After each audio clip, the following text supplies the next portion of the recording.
Welcome back to the Bearded Nerd Podcast, where we dive deep into world building, storytelling, and everything tabletop. I'm your host, Brian, and today we're heading somewhere truly special, the whimsical island of Obojima. If you ever wanted to bring Studio Ghibli energy to your D&D table, the kind that makes you stop mid-adventure to describe the way sunlight hits a teacup, then this episode's for you.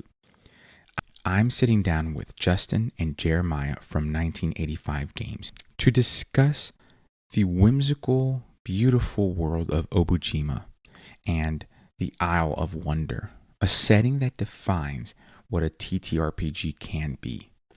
Together, we're exploring how they built a world that celebrates small stories, cozy danger, and emotional adventure. We'll dive into questions like how they designed the game world, where the mundane feels magical. We'll ask and talk about how slowing down really matters in a hobby obsessed with action and combat.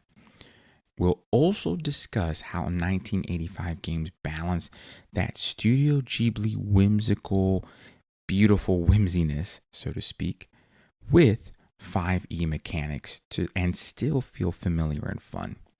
So stick around, because this isn't just a conversation about a game.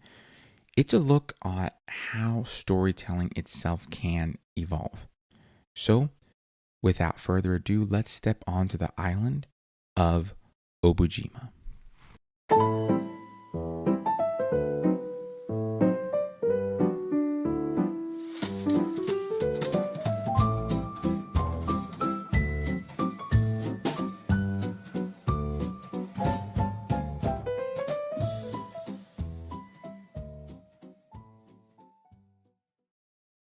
Man, it is so good to have you all on the show. It's been it has been a while since we've been trying to work at this, and life and schedules have gotten busy, but Yep.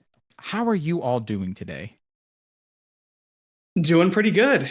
Doing Good. pretty good. Yeah. We are finally through some of the busy season and prep for some projects, and we got to walk to get lunch today, and it was delicious, and it's been a great day so far. Yeah. What did you have for lunch? That is actually my personal first question. Oh, well, good question. So there's a place not too far from us. It's like a 15-20 minute walk called Double Dragon, named after the video game. Yeah. And also subsequential movie from the 80s. And it's like an Asian fusion joint that's all mid-century modern, like like record bar style inside. And it's awesome. Such a good vibe, and we've been loving it. They have really good outdoor seating too. We got to sit outside. It's nice enough today that we just got to enjoy a slight breeze and Yeah. I think I should just cancel this right now, book a flight, and we should just all have lunch together, because that just sounds dope. I'm not gonna lie. I love that vibe, and I'm so glad. I feel like nerddom is making a huge, strong comeback in our, and we know this from our community, but like even in like the food industry and the Yeah. hospitality industry, and in other parts of the economy at large, we're seeing so much injection of nerddom. So I really love seeing that and Yeah. hearing that. That's awesome. we're also in a very nerdy city. So there are like manga cafes, anime cafes, and like game stores that also serve crepes and things like that just springing up all over Portland. Yeah. So, and I'm glad you brought that up. So for the folks out there, as you will hear later today, and really in the next bit, I am kind of gushing over our friends at 1985 Games and the cool stuff that you all do. I've used a lot of your products, from the 2D minis and tokens, which for folks who've been kind of following us and just hanging out with us, I have an addiction, I will now finally admit, to miniatures and terrain. It is pretty bad because it's a pile of shame. However, I add to my pile of shame, and the 2D minis that I've been rocking are fantastic because, quite honestly, especially like I have them at work when I run lunch hour games, right? Yeah. And I'm in IT. So it's not hard to find someone who's not willing to play. It's more of like who's actually available. But Yeah. you know, having that at the workplace where I can just set up a map, have my minis there, and which I'm not gonna lie, I do use the kind of like Ziploc bag and tackle box strategy Yep. to Yep. store my Yep. minis in terrain, and it works, right? Yeah. So the fact that I can put that in a cubicle and then take it out whenever I want, and I don't need a roll with a GM screen because I like to torture my players with rolling my dice, right? Um, so it's really nice to have that. And again, Yeah. I'm so happy because I've been using y'all's products, and now to like tap into the minds of those people that Yeah. I see behind social media is awesome. So my first question to both of y'all is what what was the first instance of you that you remember getting into this hobby and then wanting to make the decision to, I want to work in this industry? Oh, Oh my interesting. God. Okay. So my story isn't maybe as passionate and whimsical as other people's, but it's you know, I was working at Dark Horse Comics in 2019, doing just, like, no, when I say Dark Horse Comics, nothing fun. The answer was Oh, not cool stuff in any way. dang. And I remember my core D&D group, one of the people who was a part of it was just coming off of his own business venture. Like, he was running that business, like coming that business to a close, and he was like, I want to do something else. And he had just gotten into D&D, and we were talking about it. And we had this idea for Dungeon Craft, our first product. And we are like, is this a thing? And I was like, honestly, I don't know. I was young. I was like, didn't really know what I was going to do, which kind of meant that, like, I was also failing engineering school at the time. So that wasn't going as planned. So it kind of was one of those things where I was like, well, I really love this thing, and I enjoy being creative. I've been running that D&D campaign for 5 years at that point. And I was like, let's just see if this is a thing. So we got some friends together, some talented artists, and we kind of we threw care to the wind and was like, let's just see if this works. And it really did, really fast. And all of a sudden it went from being like, oh, maybe I could do this. This could be a cool way to make some extra cash, like, to like, holy crap, like, this could be my job. And then it went from like a oh, I wonder if I could do this, or this would be cool, to like me putting everything I possibly could into making this a reality for myself. Uh, and that also meant some unhealthy work life balance issues, especially early on. But yeah, like it kind of was like, yeah, I'll try it out. And then the moment I was like, oh my goodness, I could make money and do this, I went. It's all I thought about all the time. D&D was my personal life. It was my job. It was every ounce of my being went into that. And so that happened in 2018. And then I was able to fully switch full time into late 2019 after our Kickstarter ran. Wow. And yeah, it wasn't like I always dreamed to do it. It was like, oh, this is cool. And then all of a sudden it was like, oh my gosh, this is picking up speed.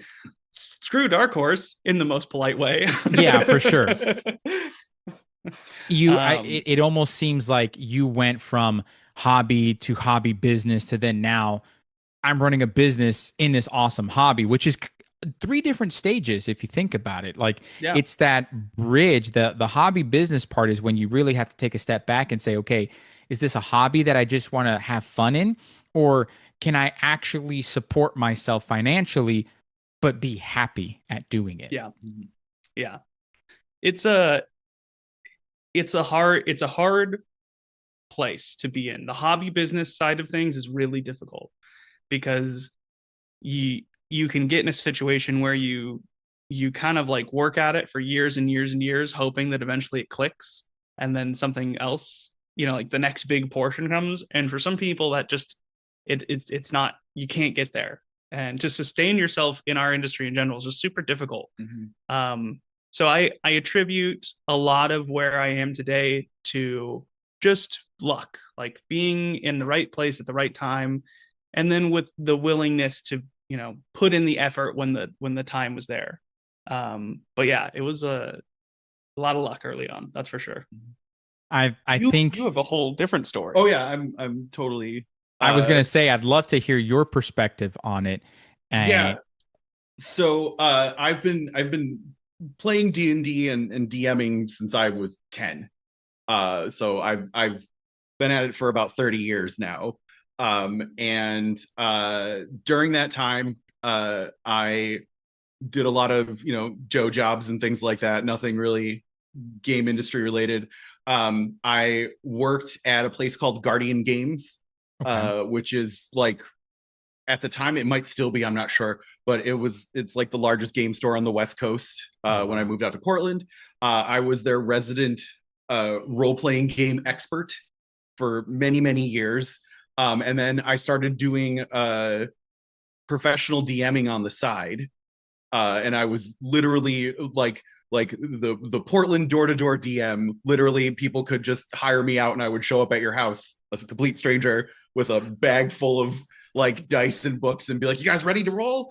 And so I did that for a little bit, and then spent some time working at a tech website doing videos and stuff. And then once COVID hit, I switched to full-time professional DMing online and was running like 8 to 10 games a week, and just doing everything over Roll20 and stuff, and just running games nonstop. Some of them were modules, some of them were stuff I made up on my own, like my own custom worlds and things like that. And I actually did, when I was doing door-to-door stuff, I did use Dungeon Craft well before I really like knew that 1985 Games was like right here. And then I got brought onto the team after Lenny, the other owner of 1985 Games, put an email out to a former manager of mine at Guardian saying that they needed someone who knew a lot about D&D and was also comfortable being a massive ham on camera. And the manager of the place was like, oh, you should meet Justin. Like instantly was just like, oh, you want someone that can just be that level of nerdy? This is your guy. So that kind of happened, and I chatted with Lenny for like 20 minutes over the phone, and he was just like, cool, come in, have a job. And since then I've just gotten more and more involved on Obojima and have done tons and tons of different stuff related to Obojima. But yeah, I've been a professional nerd for a long time, and I might be the nerdiest person in the office. It's true. Yeah. It's probably nerdier than me. In the office full of nerds, I might be the nerdiest guy. That's a title that you should actually place on your desk. I'm just saying, to be the nerdiest one in a company that is specific to tabletop RPGs, you should 100% own that and put it in your end of year review every year. That's just true. saying. I'm just saying. But you mentioned, and I'd love to talk to you about this a little bit, Justin, where you mentioned you were a professional GM and how you were working on Obojima, which we will definitely be talking about. Sure. What influenced you, though, from like the homebrew world perspective, the game design? Like, what was the influence to kind of take that step into more of a professional game design aspect that when you're a professional GM, obviously you have to cater to the client, customer, player, where you may design things differently, right? You may homebrew things differently. But then now working for 1985 Games, your mechanics, although you are going to do things in a fun way, you also have to kind of be a little bit more balanced. So what is that line that you toe, and what kind of like helps you toe that line?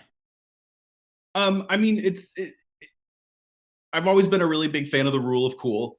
Yeah. That was always like my governing thing, even if I knew it was like for personal games that I was running and stuff, even if I knew it would kind of make a player OP or make a, item that I made for somebody OP or something like that. As long as it was awesome and everyone at the table was like, oh my God, this is so much fun. That's all I really cared about. So I could always like fix up a monster or something on the back end to like make it still a challenging encounter, even if I'm like overpowering my guys ahead of time. But the difference working with Obojima is it's not just me being like, this is the idea I want to go with, and I'm just going to roll with it because I have no one to stop me, and I'm God of this universe.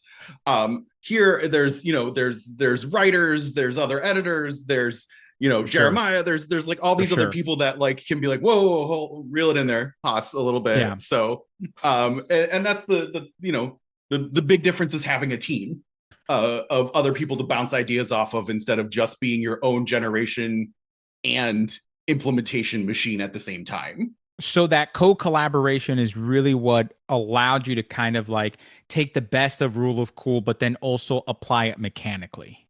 Yeah. Mm-hmm. And I love that. I love that. There's definitely been stuff where I've been like, wouldn't this be super cool? And it's been like, yeah, that would be really cool, but we're not going to do that. Obojima it can be a difficult world to develop for, because it's a space where we are pushing players to really interact with the world in a role play oriented manner, right? Like we're asking people to slow down. The term that we've coined is the leisure fantasy style of play that Obojima is. Mm-hmm. And to do that, we have this weird space where there is a little bit of push and pull for D&D and this style of play, where it's not that D&D can't facilitate this like leisure fantasy, but like D&D begs for mechanics. And so there's a balance that we have to do, where it's like choosing when to give a mechanic and choosing when to give direction to be mechanicless, I think is a big thing that Obojima has to do constantly. Because in a standard book, you want to help someone with downtime and you want to make downtime interesting. You would put a bunch of mechanics in there to make downtime feel unique. And you would roll a table. You would have a roll table. And what I love about it, and I'm so sorry to cut you off on this, but you're fine. I'm so excited because this is role play, not role play, right? Yeah. It's role play as in ROLE, not ROLL. That you get to actually sit down and have that cup of tea with your friends, right? In this world.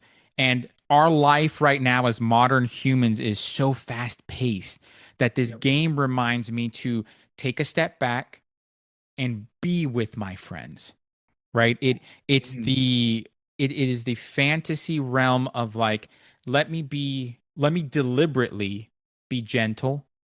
Let me allow myself to be whimsical, right? Again, very Studio Ghibli, but then also like encouraging that slow paced play.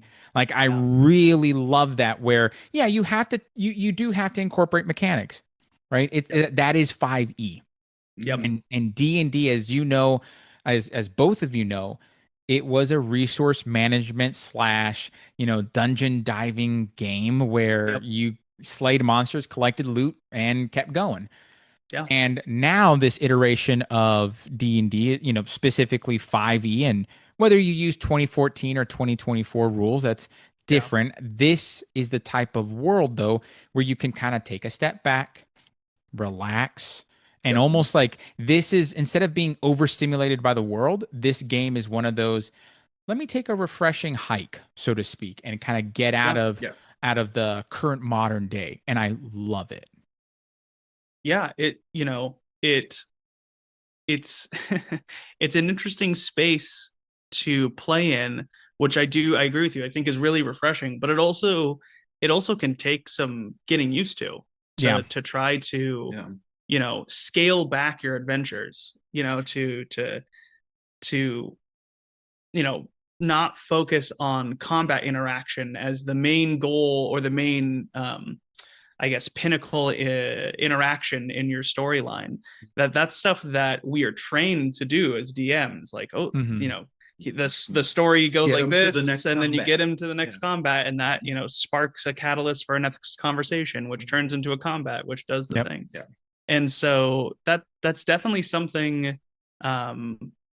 It's something that takes getting used to play as. It also takes a lot of getting used to write.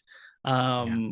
Both of our core lead writers, Adam and Ari, both came from the Wizards of the Coast team. They were, Cool. they wrote, they were on the writing team for Curse of Strahd and the Player's Handbook and Wild Beyond the Witchlight Wow. and Descent into Avernus. So they're very well adapt into writing gritty core D&D mechanics. For sure. And so it's taken, it takes a while, and early on it took a lot of like maybe circular writing in the sense to where like we would write something and then we'd always have to kind of trickle back afterwards to come back and say, does this, as the world developed, is this really cohesive with what we wanted?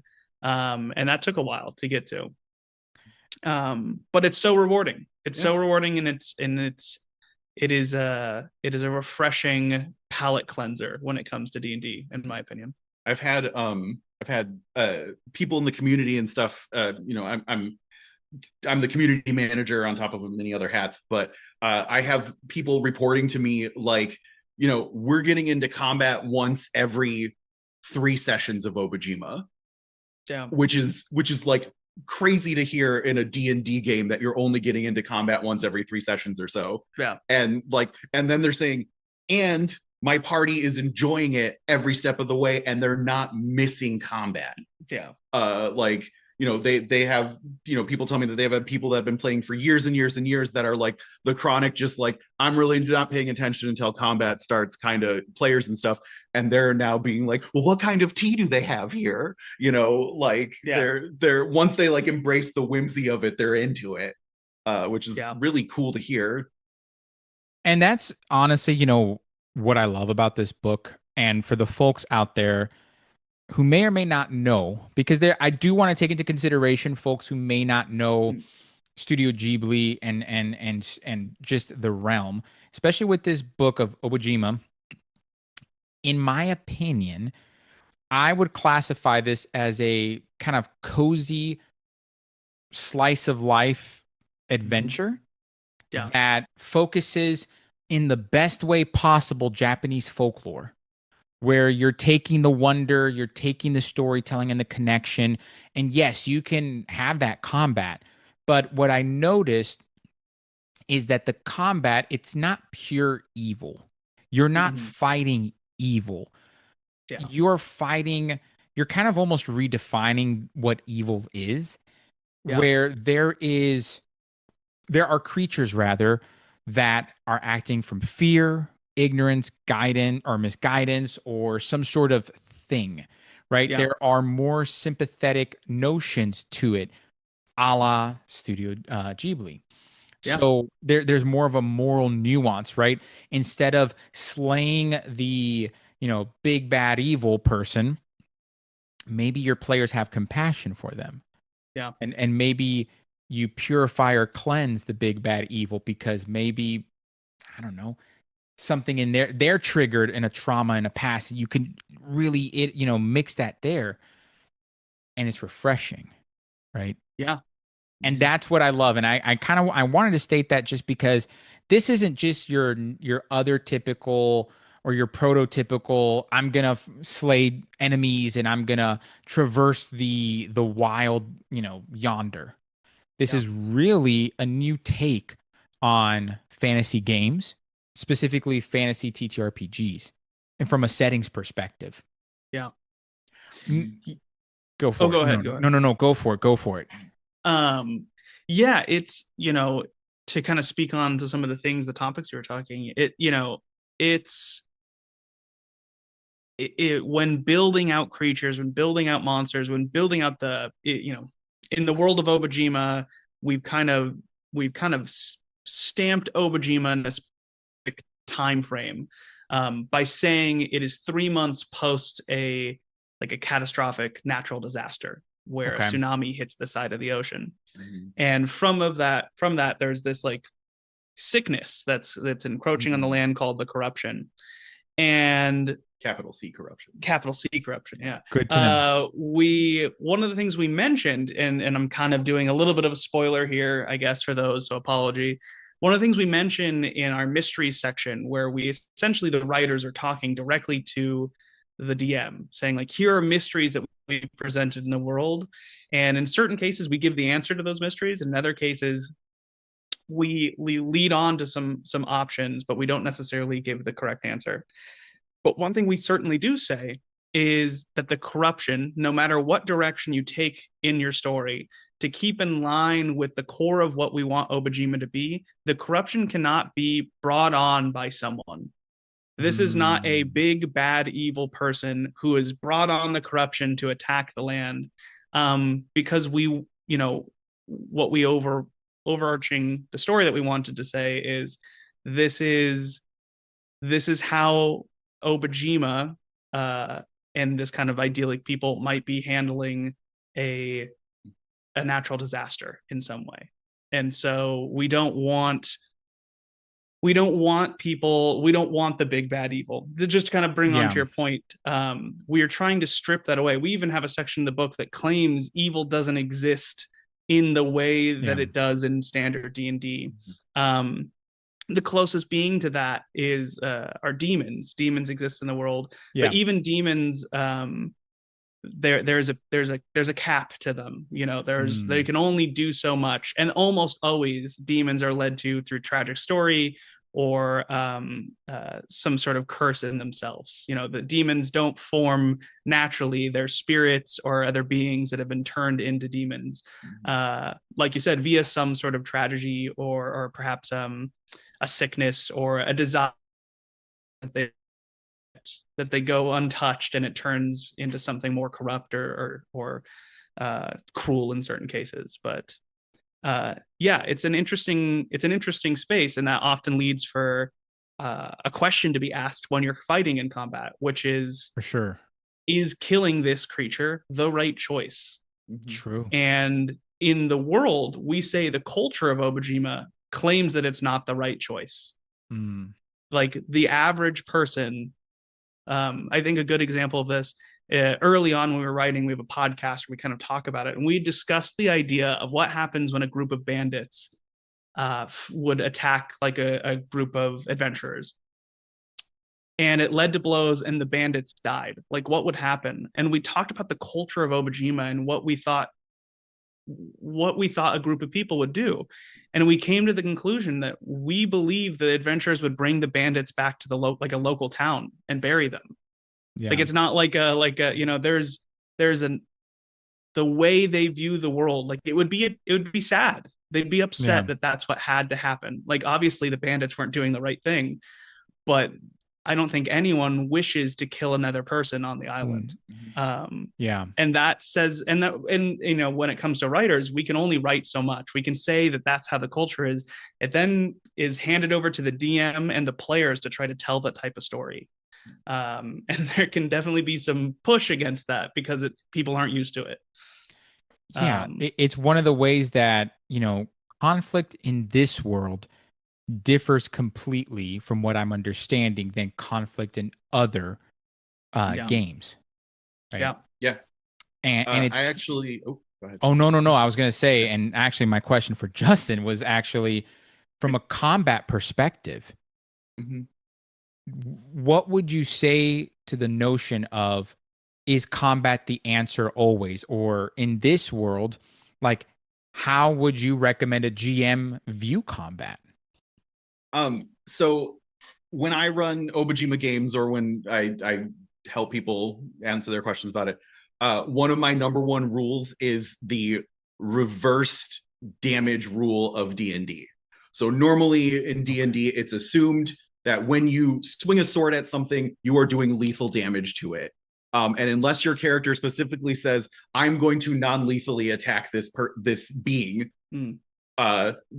it's assumed that you're shooting to kill with every single move that you make. With Obojima, I actually recommend, the rule is you are doing non-lethal damage unless your character specifically says, I am trying to kill this thing. So even if you are a fighter, even if you are, busting out a sword and things like that, and you're attacking these bandits and stuff, you might be like, giving them the the butt end of the sword or something, or hitting them with the flat of your blade, because they're still just people. And if they're bandits, maybe they're down on their luck and they're just trying to survive. Like they're, they might not necessarily be like evil bandit people. Yeah. They might just be like starving dudes.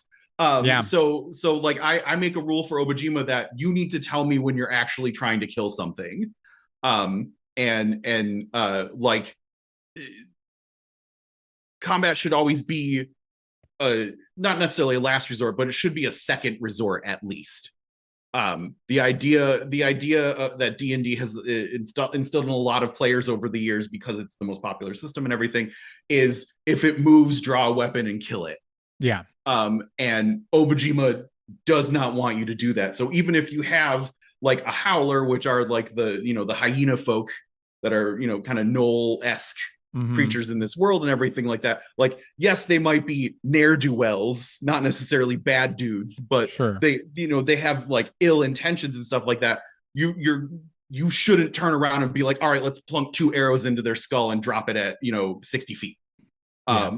It should still be like, hey man, back off, let's work this out and things like that. And you really giving into those verbal skill checks that oftentimes fall to the wayside a lot of times in a lot of D&D things.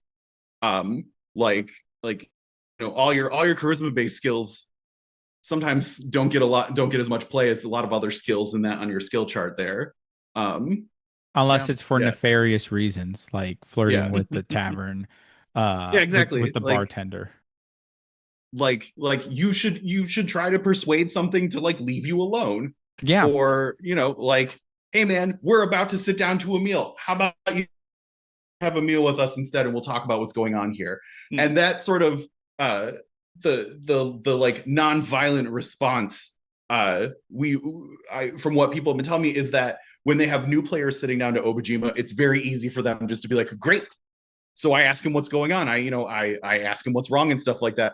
They've been saying the people that really have the challenge with it are the seasoned D&D players that have been playing this game for years and years and years, and have spent years building the perfect rogue that all they do is sneak attack everything like that, and can drop an orc in one hit and stuff like that.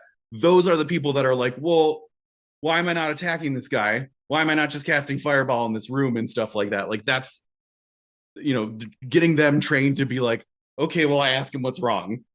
Is like the challenge for experienced players and stuff like that.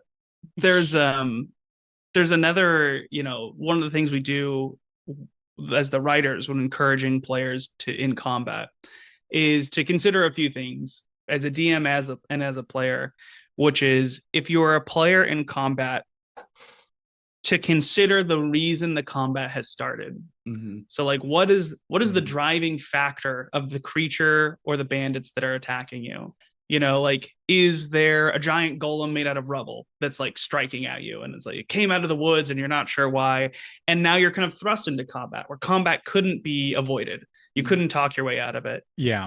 What we encourage players to do is one, decide if you want to kill this creature and why you would want to do that. 2, maybe there's something you can do within combat to stop the creature from moving forward. 3, potentially figure out if there's a solution, like a thing that's what's the problem? Why is the bear attacking us? Well, its cubs are nearby and we're scaring it or something like that. Like to think through, and we encourage to solve the combat rather than killing it. And then as a DM, we encourage for you to think of your creatures as intelligent beings that would make choices to keep their survival. So if a bear has 100 hit points and someone shoots an arrow that does 25 points of damage, the bear might run away. Yeah, for sure. Because if you've ever been punched to 75% of your life, you'd probably be terrified. I should rethink my choices here. And we do that. We encourage that with some mechanics too. We have a mechanic system called dispositions, which essentially gives these reactionary options that creatures can have based off of how they're feeling. If they're angry, if they're sleepy, if they're skittish, if they're whatever. And then we have more intelligent based ones if they're vengeful or filled with hate or whatever the options are. So we encourage the DM to kind of think of the nuances of combat. Why Sure. are the things attacking you? I think in standard D&D, you kind of throw a creature to attack the party because the creature's in the party's way, I guess, is Yeah. like the thing that tends to happen. If there's a Grick in the room and it turns and hisses at you, you guys yeah, better fight it. exactly. Like, what's it doing there? No one cares. It's XP. Yeah. And it's easier to do that. It's easier to come up with some conclusions as to why the creature might attack. It's easy for the party to think of a solution for the conflict when it happens less, because then you're not trying to do 4 combats in a session and you're just like throwing these out. You can plan out, you can put some thought between these things. And so that's one of the ways I would look at combat differently, how I would prep combat differently as a DM, and as a player, how I might look at it differently. It almost seems like when you all wrote this and play tested and everything, kind of the end-to-end process, you almost passively and maybe actively taught us GMs how to slow down and savor the moment versus utilizing this kind of like, atypical D&D culture where, like you said, Justin, there's a creature, it's going down, done. Yep. XP, Yep. woohoo, right? Yeah. And I really love that. Now, you talked about some mechanics, Jeremiah, where I wanted to ask you, though, a specific mechanic and the hero's journey, that Boon system, right? Could you talk about it, explain what it is, but then also talk about how it evolved and like what you really hope people playing in this world, what you hope players gain from it? I love the Boon system. Yeah. So good. So the hero's journey Boon system is a really interesting system that I really wanted to integrate early on. And we actually didn't work super heavily on it until the book was already coming to a wrap. But the idea behind it is to express mechanically, right? This is that conversation of when to give mechanics and when not. Express mechanically a role-playing decision that the player has made that has brought change in their character. One thing I always struggled with, prior to launching the Obojima campaign, I was running a session that had lasted for 7 years. It was another session that it was actually that session that I'd started before the D&D campaign that we took a hiatus for a couple of years because COVID, and then we came back. And so, it was the running climax of that campaign. And I had noticed that the characters essentially were the same. And that's really difficult as a DM who's put all of this energy into building a long drawn out story, because the hero's journey aspect of a story that makes it so compelling is kind of placed on the characters. And so what this system is meant to do is encourage players to invoke change. So a great example of this is, that we would give was like the vengeful paladin who's after his sister's killer, and you finally catch the killer, and the character leading up to that point, their story, their driving force is vengeance. But through the adventure that takes place, they become more compassionate. And when they finally catch the killer, rather than slaying them, they make the choice to bring them to the justice system. And so in that moment, the DM might say, you get a boon. You get the I'm trying to remember the boon name now, but you would get like forgiveness, the boon of forgiveness, or the boon of Justin's pulling them up right now, of mercy. That's the one I was trying to come up with, right? Like, you've taken that time, and what that is there to encourage is say, like, hey, your character has changed. You Yeah. have changed. The way you've chosen to role play is different because of the decisions that the game has made you choose, brought you to. I think that's really interesting. But it also what it does, and I think this is kind of how you can use mechanical reinforcement when it comes to role playing, is removing that boon if the character doesn't actually change. Like in the moment, you give the boon of mercy, and then later down the line, the character goes and kills the person anyway, or isn't changed. That mercy was just a fleeting moment for the DM to go, your boon is gone. Like I've pulled your boon from you. It feels impactful. It's like, oh Yeah. man. I think that's such a fun thing. When it comes down to it, we'll see how that system really plays out as it kind of blooms in people's campaigns. But I really love that. That's really what we wanted to encourage, and that boon system isn't necessarily all good. There are other boons that are negative. Now, technically, the mechanic system is always positive, but it kind of feels gross to use it in those negative circumstances.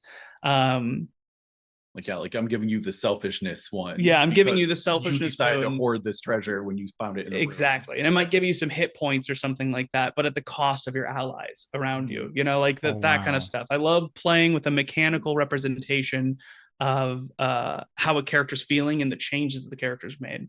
That's been a lot of fun. That was a really fun system to build out. And I hope people like it. I guess we'll find out. I think it makes you more attached to your character too when Yeah. you're like pointing out that like you are evolving as a person. Yeah. Yeah. Like I think it helps promote that role playing aspect of it more too. Agreed. Which is really nice. Well, this I would say almost affects character growth differently because in traditional, leveling systems, you don't have this almost moral compass. Because I feel like this boon system is the moral compass, right? You Yeah. do something not for the sake of the reward, but you do it for the sake of goodness itself, for the good thing that it is. Yeah. And you so happen to get rewarded for it versus, oh, I'm gonna, kind of meta this particular aspect, slay these creatures and do this thing, and I'll get XYZ. Or I love paladins, right? And I'm going to stick to my oath because I know that if I do, I am not going to become an oath breaker. Yeah. And then have that negative connotation. This is more of like, oh, the thing that you did, like let's say burying those bandits, you are mourning their loss because you didn't want that to happen, but you bury them. So it's almost like you chose charity and kindness even though this deed was done. So I really love that aspect of it. But a question that I have is when you were creating, these mechanics, this system, what were some of the challenges that you all faced when developing these mechanics in light of traditional 5e and other RPG mechanics, right? Like trying to suit this more narrative, it really emotionally mature and grounded experience. Yeah. The biggest thing was discerning what should be how deep these mechanics should go. Like when there's a big question really early on that we just couldn't figure out, which is like D&D when giving a boon often, or any system, an ability, a feature, or whatever, there's a catalyst that occurs. There's like really easy to determine catalyst that's like you leveled up, or you traded this thing, or you bought this item. I spent this thing. I did this, whatever. I get to make this choice now to get this feature or ability. And it was difficult to figure out when a DM should give that, to try to give advice as to what felt meaningful. Right. Because it was kind of like this nebulous thing where we're like, to do this, it needs to fuel the story, the beat. It needs to feel earned in that moment. But then how do you tell someone it feels earned? Right. Like, so true. One of the strange elements of it was trying to kind of like write out a description on like when DMs should use this thing. And also to when to be sparing with it. That was another difficult thing. Is like, this is not something you should be throwing out all the time. It should feel meaningful. Yeah. So that was a difficult aspect of it all. And that, I still think the Boon system, if I'm being totally honest, I still think the Boon system is a system that new DMs probably should avoid at first, because it can get confusing, and we often get a lot of questions about Obojima in general, that you might, as an experienced DM, go like, oh, it's the obvious answer is this. But because there's so many people that are jumping into D&D for the first time because of Obojima, it definitely, I think, is one of the more difficult systems to integrate into a game if you're brand new. Oh, absolutely. And that was a challenge. That was a big challenge for us, is just figuring out how to get people to comprehend when to be handing out these actions, these boons. And what I would say too is that the level of compassion that you all have in design is not only admirable but appreciated, because like I feel like you could take a lot from this. And actually, one of the questions I have, Justin, what do you, in your experience, what do you think are some of the lessons that GMs can take from Obojima to make their campaigns more emotionally resonant and more emotionally connected? I think what I really like about Obojima, and this isn't just from like a because they pay me perspective, this is a DM who's played a lot of systems over the years and things For like sure. that, is I really like the focus on getting to love the world around you. Yeah. In the sense of like, you should, like having a home village and stuff that your characters return to multiple times, or like really focusing on the NPCs and stuff of the world, because a lot of the times, and people have this like video game logic of like, all right, I just got to get through this town to get like, stop here, get the shop, give me new items, okay, move on. But like actually taking time to like sit at a festival and have meaningful events happen in the town that aren't necessarily like combat events, but like what, playing out scenes of like, watching, a shopkeeper propose to their longtime like shopmate that they've been secretly in love with or something like that, or just having like little humanizing meaningful moments for the NPCs that are often just like these nebulous like like hit A multiple times and they say the same thing repeating over and over again kind of feel. Like giving them that personality and being like, these are real people that are doing things despite you guys being here, like really helps in terms of like getting people to like really enjoy the world around them and form genuinely meaningful attachments to fictional characters. Like you want to feel bad if an NPC spirit that's been following your party around like cries because something happened or something attacks them, or like they like you feel them turning into a demon or something, and your party is doing everything they can to like prevent that from happening to them. You want them to form that attachment, even though it's literally just your DM sitting at a table doing maybe a silly voice about it and stuff, but you want to like put those heartfelt moments in. And as DMs, not be afraid to be emotionally vulnerable with the people at your table. Like some and that's and that's like the level, like how comfortable for DM feels and DM styles and things like that, but like being willing to have those like the emotions that you see in movies and stuff like that mixed into your game like helps. And I also think it's really important to have, especially for Obojima, because yes, it is in a system that is very combat heavy and stuff like that normally with the D&D system, having a session 0 where you lay everything out with your characters ahead of time and be like, guys, this is a slow burn game. Do not expect to level up every other session. Like this is a lo-fi slow burn. Be ready for that. And like getting everyone established for what to expect ahead of time really, really helps set the tone as well.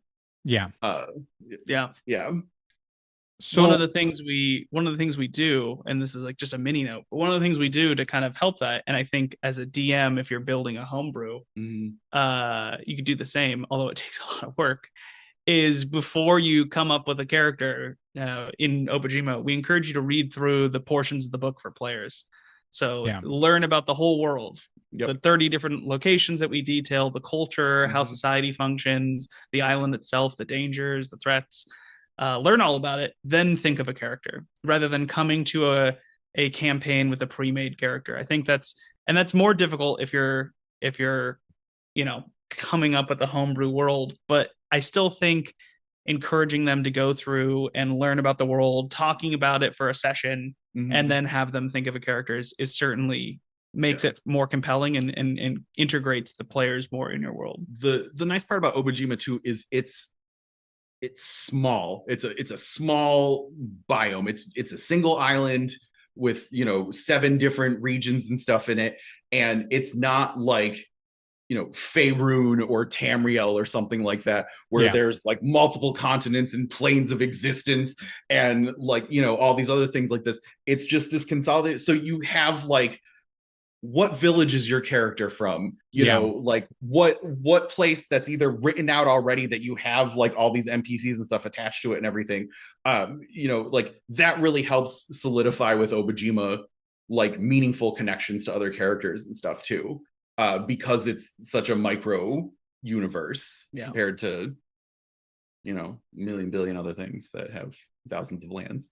well, and that's what I really loved, the fact that it was very kind of like limited to 2 planes, right? Yeah. And like the design that you did with that, what I think was fantastic. And something that you mentioned though, kind of taking the player's perspective, right, as a GM, and to really slow down. I have a question for the folks in the audience who are more, they identify more as players. What do you hope players will feel when they finish an Obojima story?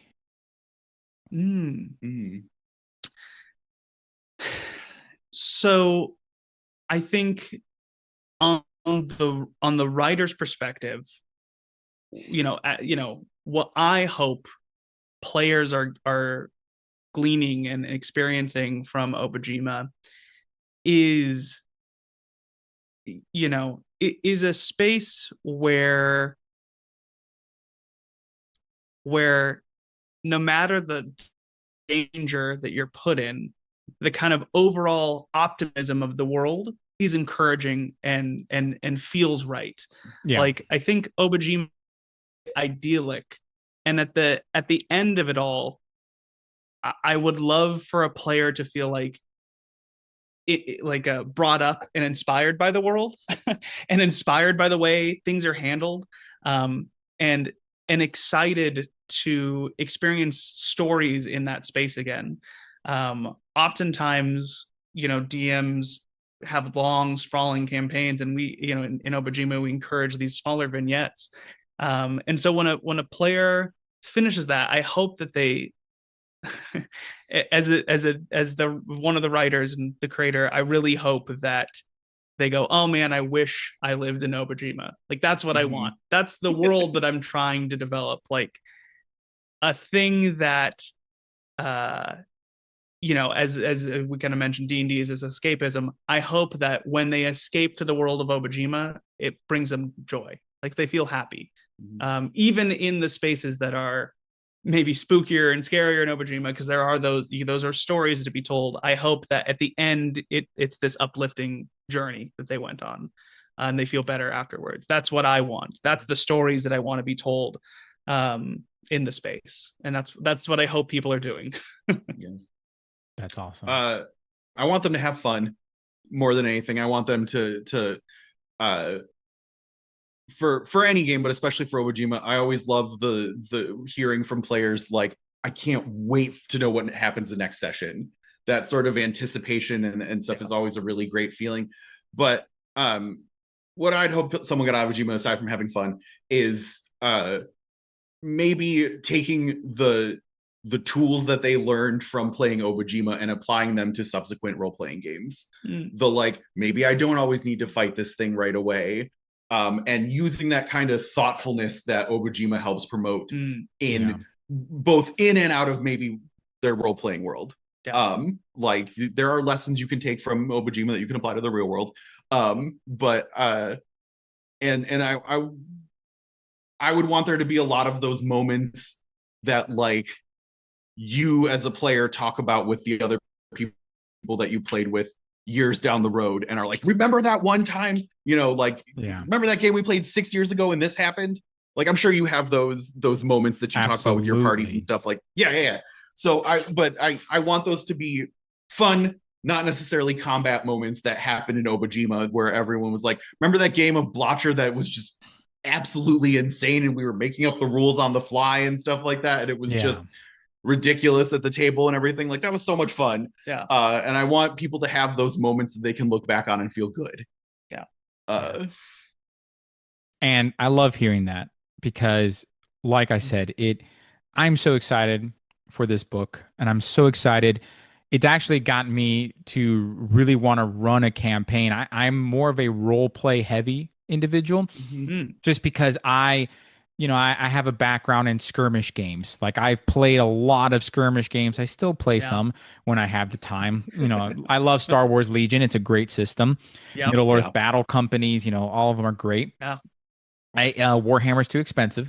And honestly, just, there's other great skirmish games, but I really love, and I guess maybe this is more reflective of my life, where I need to remind myself, especially with, a family, and whether you have a family, whether you have a chosen family, whatever it may be, right?